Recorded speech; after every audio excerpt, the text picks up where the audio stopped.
మీకు తెలుసా ఈ ఎల్డిఆర్ ఎలా వర్క్ అవుతుందో? ఎల్డిఆర్ అంటే లైట్ డిపెండెంట్ రెసిస్టర్. ఈ సెన్సార్ యొక్క రెసిస్టెన్స్ అనేది లైట్ మీద డిపెండ్ అయ్యి ఉంటుంది. ఎప్పుడైతే ఈ సెన్సార్ మీద లైట్ అనేది ఎమిట్ అవుతుందో అప్పుడు దీని యొక్క రెసిస్టెన్స్ అనేది ఇంక్రీజ్ అవుతుంది.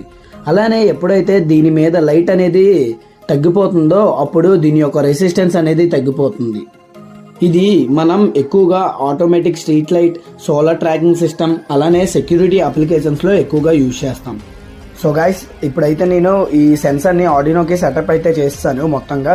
సో దీని యొక్క కోడ్ ఇవన్నీ అయితే నేను ఇన్స్టాగ్రామ్లో పెడతాను, మీరు వెళ్ళి చూడండి. సో ఎప్పుడైతే నేను లైట్ అనేది ఆఫ్ చేస్తానో ఆ టైంలో ఇక్కడ ఎల్డిఆర్ నుంచి లైట్ అనేది ఆన్ అవుతుందన్నమాట. సో ఇప్పుడైతే చూడండి, లైట్ అనేది ఆఫ్ అవ్వగానే లైట్ అనేది ఆన్ అయింది ఇక్కడ. సో అలానే లైట్ అనేది ఎప్పుడైతే ఆన్ అవుతుందో లైట్ అనేది ఆఫ్ అయిపోయింది. సో ఈ విధంగా అయితే మనం ఆటోమేటిక్ స్ట్రీట్ లైట్స్ అనేవి వర్క్ అవుతాయి. అర్థం కాలేదా? మళ్ళీ చెప్తా విను.